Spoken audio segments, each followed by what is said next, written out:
బటన స్మితా సబర్వాల్ గారు ఇచ్చేస్తున్నాను ఎక్కడ చెప్పలే. But for want of finalisation of operation protocol of both the dams handing over process is being delayed. ఇదే విషయాన్ని రాహుల్ బొజ్జా గారు చెప్పారు. Let me read out Rahul Bojja. Speaker sir గౌరవ ముఖ్యమంత్రి హరీష్ రావు గారు ఎన్నిసార్లు చదివినా నేను ఒక్కటే మాట చెప్పదలుచుకున్నా. డిలేకి తేడా ఉంది. ఒకవేళ ఇంగ్లీష్ వీరికి రాకపోతే వెనకాల ఒక ఆయన ఇంగ్లీష్ షానొచ్చు అనేట ఆయన ఉన్నాడు, ఆయనను అడుగుండ్రి.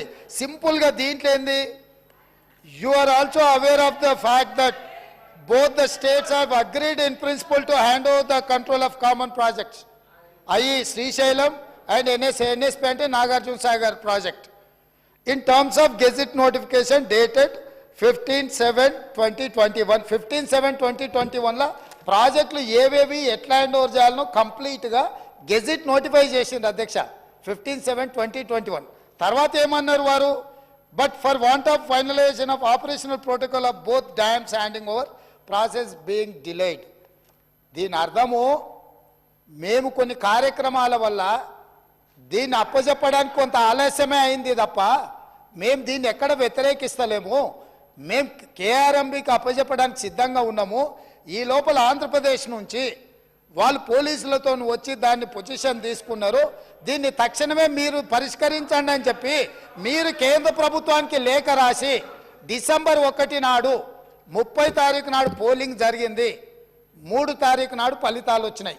1 తారీఖు డిసెంబర్ నాడు స్పష్టంగా ఆనాటి ముఖ్యమంత్రి మరియు సాగునీటి పారుదల శాఖ మంత్రి కల్వకుంట్ల చంద్రశేఖరరావు గారు, వారి ప్రిన్సిపల్ సెక్రటరీ, సాగునీటి పారుదల సెక్రటరీగా అఫీషియల్గా వీళ్ళు లెటర్ రాసి ఇన్ని రోజులు ఇన్ని నీతులు చెప్తున్నాడు కదా, ఇన్ని రోజులు మా స్మితా సబర్వాల్ గారు ఈ రకమైన లేఖ రాసిండ్రు, మా ప్రభుత్వ విధానము అని ఎప్పుడైనా చెప్పినా ఈరోజు ఉత్తమ్ కుమార్ రెడ్డి గారిని లేఖ తీసుకొచ్చి బయట పెట్టినాక ఇప్పుడు మాట్లాడుతున్నారు ఏంది, అవును మా స్మితా సబర్వాల్ గారు లేఖ రాసిండ్రు, మా ముఖ్యమంత్రి గారి ఆలోచననే ఇది అని.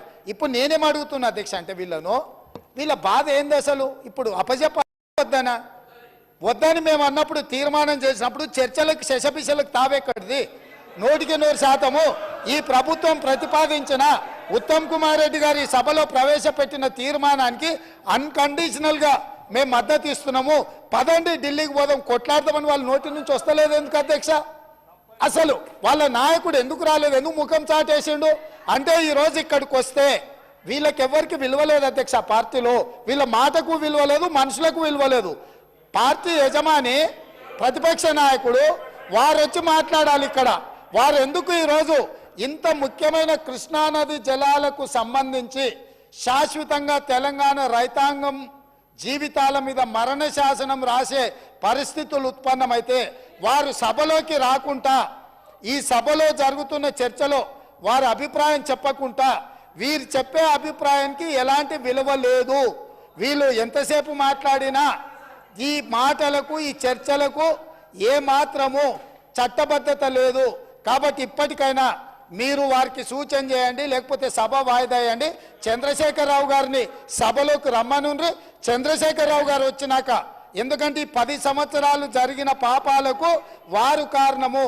పాపాల భైరవుడి సభలోకి వచ్చి చర్చ చేస్తే తప్పకుండా మేమందరం కలిసి సమాధానం చెప్తాం. వారిని సభలోకి రమ్మనుండ్రి, చర్చ చేద్దాం. ఎవరు తప్పు చేసిండ్రు, ఎవరు తెలంగాణకు అన్యాయం చేసిండ్రు, ఎవరు తెలంగాణకు రావాల్సిన కృష్ణానది జలాలలో వాటాలను ఎవరు తెగ నమ్ముకున్నారు, ఎవరు చేపల పులుసుకి అలసిచ్చిండ్రు వారి నీళ్ళ దోపిడీకి, వారి సభలోకి రమ్మనుండి. చంద్రశేఖరరావు గారి సభలోకి వస్తే ఎంతసేపైనా మీరు మైకి అండి అధ్యక్ష. వీరికి ఏ అధికారము, ఏ హక్కు, ఏ అవకాశం లేదు. కాబట్టి చంద్రశేఖరరావు గారు ఈ సభలోకి వచ్చి వారు మాట్లాడితే ఇవ్వండి. ఇక వారు మాట్లాడడానికి ఏమీ లేదు, వారు చెప్తే వినడానికి కూడా ఏమీ లేదు అధ్యక్ష.